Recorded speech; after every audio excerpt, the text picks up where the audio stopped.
Very good morning, students of class 10th. Here I am Poonam Prasad of your chapter number 4 with your chapter number 4 globalization and the Indian economy. And here I am with the topic today's that we are going to learn factors which enable globalization. What are the factors behind the process of globalization and liberalization of foreign trade and foreign investment policy? Fine. These are the two most important topic of your entire chapter. Students, let's we talk on the first what we have learned. We have learned the starting. We have started our journey with the definition of globalization. Then we came across with the foreign trade and integration of the market, and then we came across with the MNC, multinational corporations, along with its importance in terms of setting up their units, manufacturing units in the different part of the country, and their role in the making, you can say, in making the economy of a country strong. Fine. Today's topic is going to have what are the factors behind the process of globalization. Let's we talk on it. Students, अगर हम ये कहें कि वैश्वीकरण यानी भूमंडलीकरण करने के लिए, ग्लोबलाइजेशन प्रोसेस के लिए हमें कौन कौन से फैक्टर्स की ज़रूरत पड़ी, या what are the factors behind to have, या एज ए कैटलिस्ट उन्होंने इस फैक्टर्स ने एज ए कैटलिस्ट का काम किया to activate the process of globalization. Simple. The factors which enable the globalization is the role of technology. Students, improvement in technology stimulates the globalization process, which includes basically the two important aspects. One is the role of technology, and another one is in the term role of technology in the terms of transportation technology and later on communication technology. Fine, students. So let's we talk on the first, that is in the transportation technology.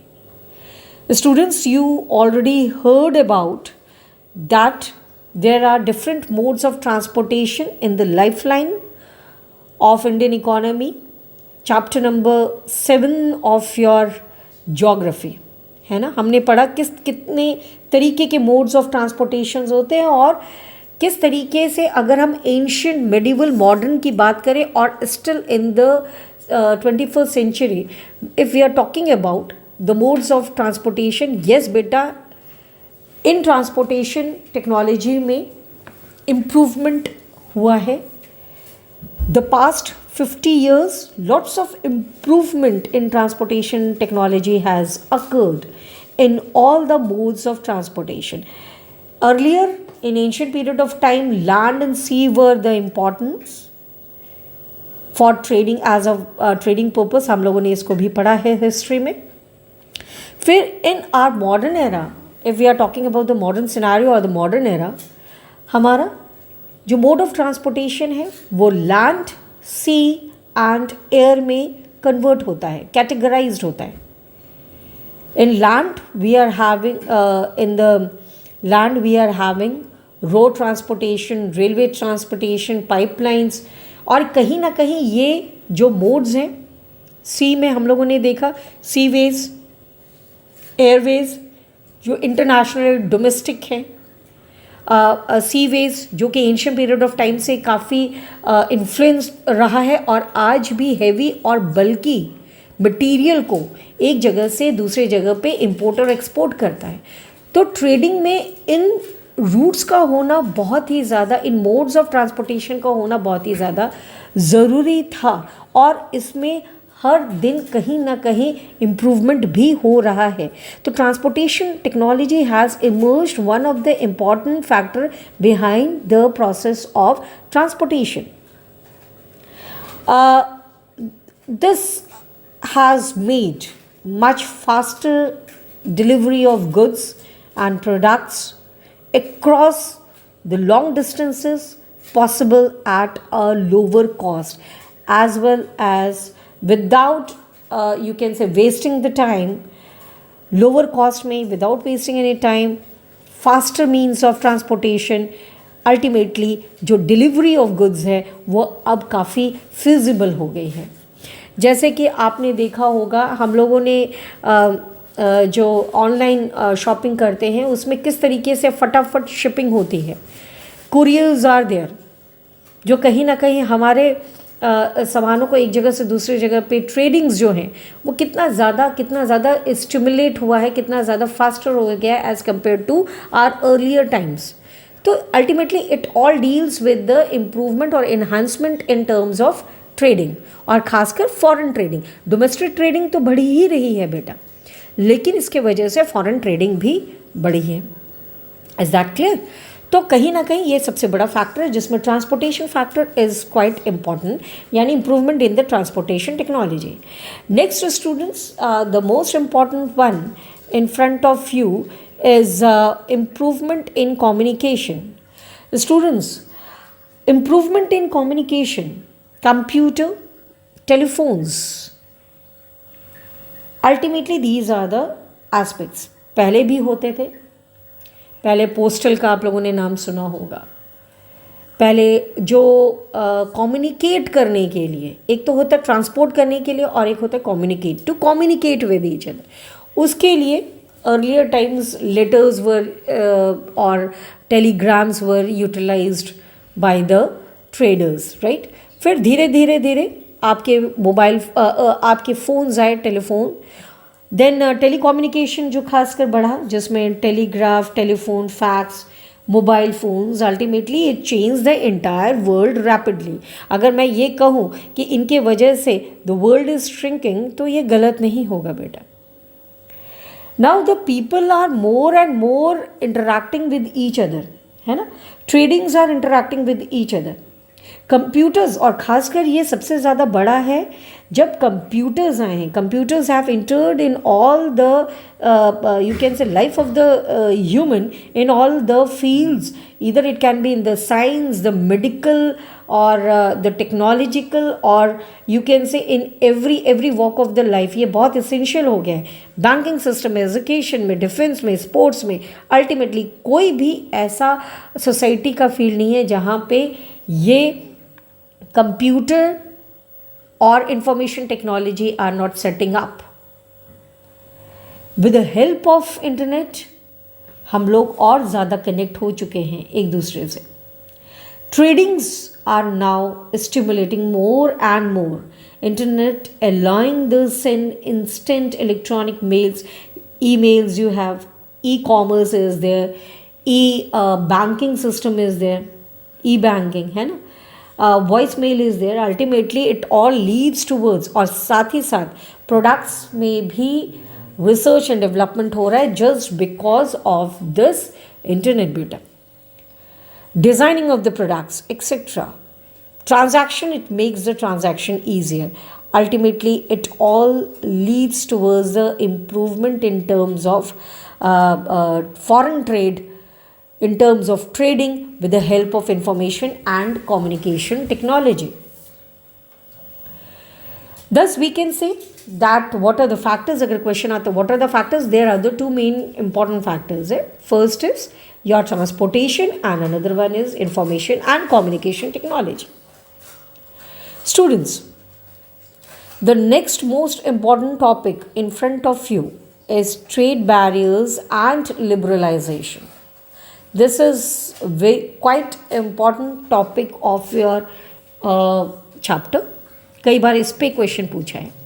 अगर हम बात कर रहे हैं trade barriers के, if I am talking about the trade barriers, right, so what is trade barriers, और हमें आप क्वेश्चन समझ रहे होंगे, वर्ड समझ रहे होंगे, trade barriers, right, barriers put on the trades, यानी कहीं ना कहीं व्यापार में कई तरीके की रुकावटें, imposing the taxes, putting some restrictions on the import by the government of a country.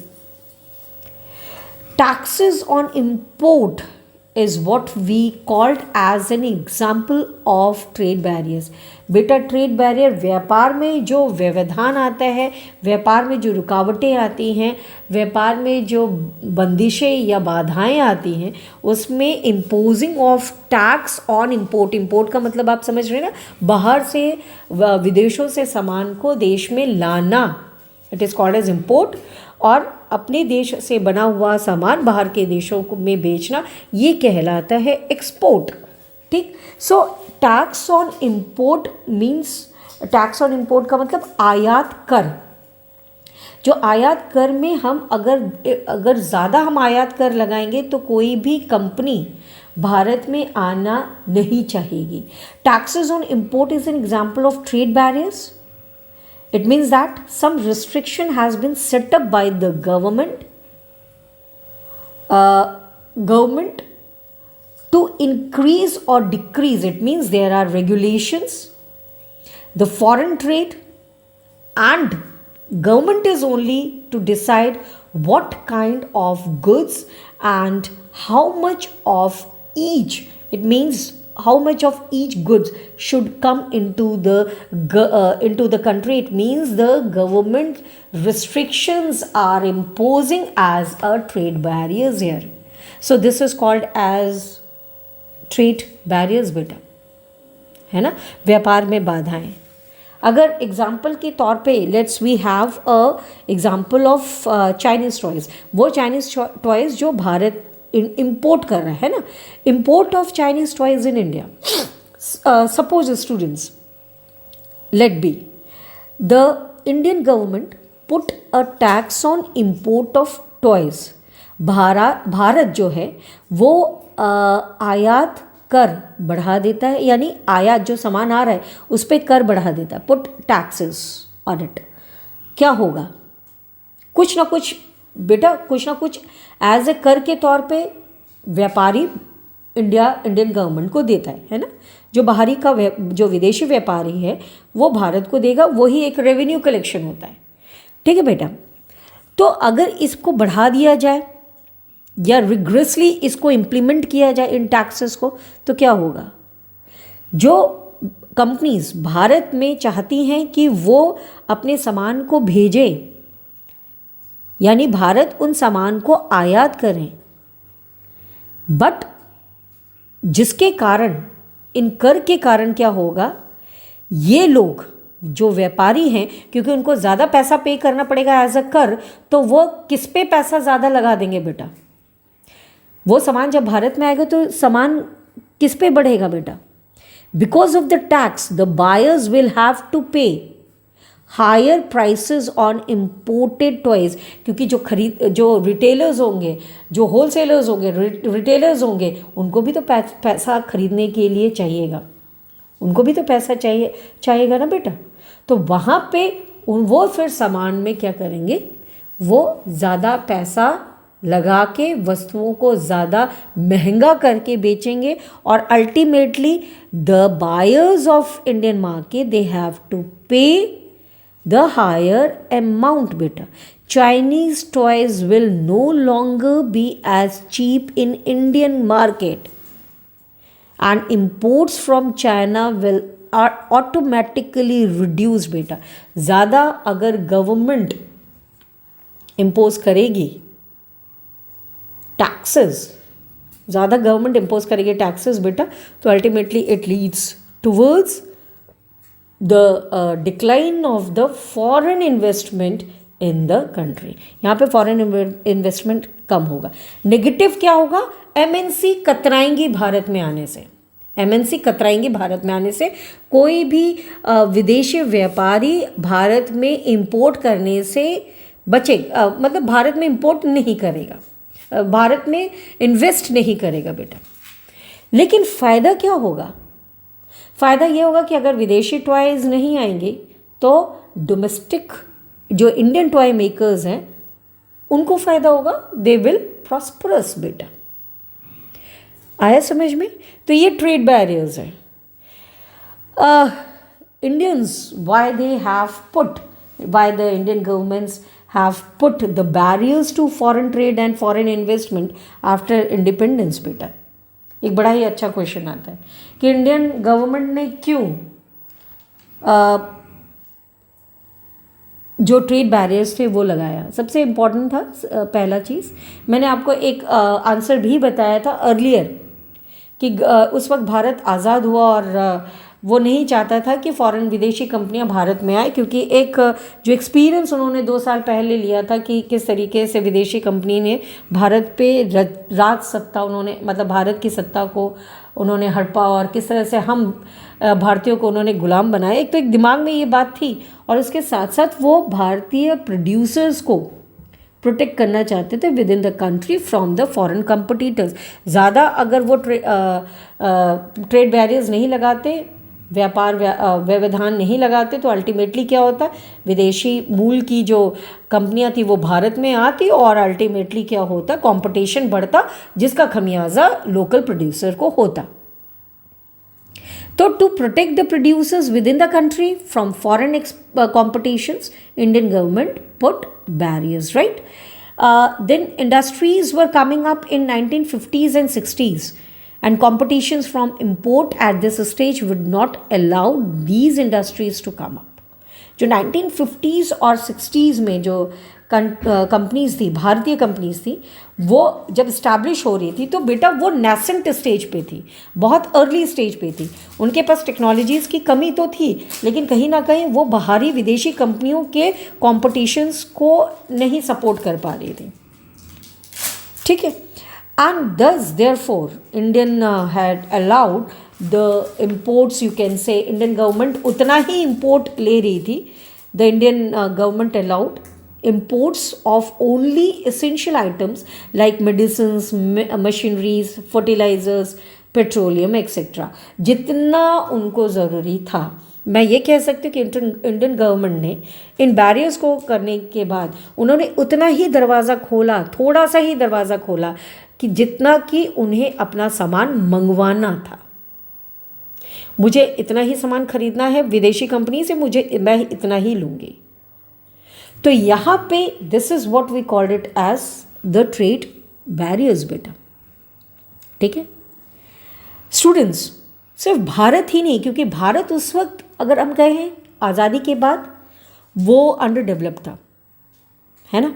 धीरे धीरे उसको डेवलपिंग होने के लिए, क्योंकि अंग्रेज़ जब छोड़ के गए थे चीज़ें अस्त व्यस्त थी, तो उनको अपने पैरों पे खड़े होने के लिए कहीं ना कहीं सपोर्ट तो उनको विदेशियों का चाहिए ही चाहिए था।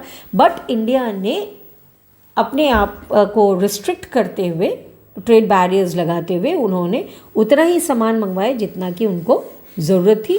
हाँ, एक और चीज़, सिर्फ भारतीय ही नहीं बेटा, जब भी जितने ऑल डेवलप्ड कंट्रीज़ हैं during their early stages of development, किसकी बात कर रही हूँ, डेवलप्ड नेशंस की, they protected their domestic producers through imposing the trade barriers. अगर हमें अपने देश के व्यापारियों के लिए कार्य करना है तो we have to put the trade barriers on the trade, we put the trade barriers better to foreign trade as well as the foreign investment. Is that clear? Fine. Students, trade barriers लगाया, companies आने लगे, थोड़ी ही company आई भारत में, establish हुई, भारत की population बढ़ रही थी, भारत में डोमेस्टिक लेवल पे जो कंपनीज थी वो एम्प्लॉयमेंट जनरेट नहीं कर पा रही थी, क्योंकि भारत के पास रिसोर्सेज, जो फिजिकल रिसोर्सेज था वो तो था, लेकिन टेक्नोलॉजिकली वाइज और फाइनेंशियली वाइज भारत का रिसोर्सेज शून्य था।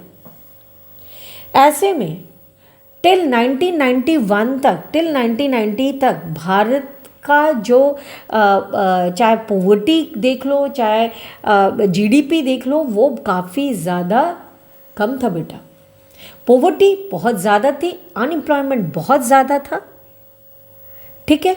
कंपनीज जो थी वो जनरेट नहीं कर पा रही थी एम्प्लॉयमेंट्स को, और ultimately it leads towards again एक जो कहते हैं ना कि सोसाइटी में पॉवर्टी वो बढ़ रहा था। ऐसे में in the year of 1991 far reaching changes in policies were made in India. That was what we called it as economic reform. उस टाइम पे पीवी नरसिम्हा राव थे गवर्नमेंट में और फाइनेंस मिनिस्ट्री में थे मनमोहन सिंह जी. तो उन्होंने कुछ इकोनॉमिक पॉलिसीज़ को यानी इकोनॉमिक रिफॉर्म किया. The government decided that now the time had come for Indian producers. कारण क्या था? इंडियन प्रोड्यूसर्स चाह कर भी प्रोडक्ट्स नहीं बना पा रहे थे जो कि भारतीयों के लिए as well as international trade में वो काम कर सके, क्योंकि इंडिया एक्सपोर्ट तो कर ही रहा था, वो कम्पीट नहीं कर पा रहे थे. तो government has decided to that the time had come for Indian producers to compete with producers around the globe. अब उनको था कि भारतीय अपने को compete करें किससे? विदेशियों से. Now the competitions would improve. अच्छा, competitions होगा तो they can know about their pros and cons. Indian producers को पता चलेगा कि क्या हम में कमियां हैं, उन कमियों को वो सुधारेंगे. टेक्नोलॉजीज़ जब इंटरैक्ट होंगे ट्रेडर्स तो टेक्नोलॉजीज़ का भी आदान प्रदान होगा. This decision was supported by powerful international organisations बेटा at that time. So India ने सोचा, इंडियन गवर्नमेंट ने सोचा, now we have to remove the trade barriers. Thus, barriers on foreign trades and foreign investments were removed to large extent. This means that goods could be imported and exported. ध्यान दीजिएगा बेटा, goods. This means that removal of the trade का मतलब क्या हुआ? This means that goods could be imported and exported easily. Now the items were imported and exported easily, and also the foreign companies set up their factories and offices here in India. Thus, we can say that removing the barriers or restrictions, removing the barriers and restriction set up by the government is what we known as liberalization. With the liberalization of, जिसको हम लोग कहते हैं उदारीकरण नीति. With the liberalization of trade, businesses or the business firms are allowed to make decision. पहले क्या होता था बेटा ट्रेड बैरियर्स में? The government is taking the decision at their own pace, मतलब. बट अब क्या? Now they are making the decisions. Business firms they are making the, जो सेटअप कर रही है businesses, freely about what they wish to import और export. हमें क्या आयात करना है, क्या निर्यात करना है, हम किस तरीके से काम करेंगे. Government imposes less restrictions than before and is therefore said to be more liberal. Thus, we can say the government is now liberal on the foreign trade policy. और यही कारण है विदेशी कंपनियों के आने के कारण जो बढ़ा, उससे हमारी लोकल कंपनीज को भी कई फ़ायदे हुए बेटा. खासकर एम्प्लॉयमेंट जनरेट हुआ, खासकर it attracts our youth in terms of its employment. Manufacturing units open up हुई, special economic zones frame out हुए, बनाए गए, इंफ्रास्ट्रक्चर को इम्प्रूवमेंट मिली और धीरे धीरे धीरे धीरे पॉवर्टी में भी रिडक्शन आया बेटा. Is that clear? By this students we have completed this topic and tomorrow I would like to take your world trade organisation trade practices पे हम लोग बात करेंगे, impact of globalisation in India. But basically travel world trade यानी WTO पे हम लोग बात करेंगे, impact of globalization in India. And there is one more topic, I think it's fair globalization, right? So ultimately, better watch the video and take care. Thank you.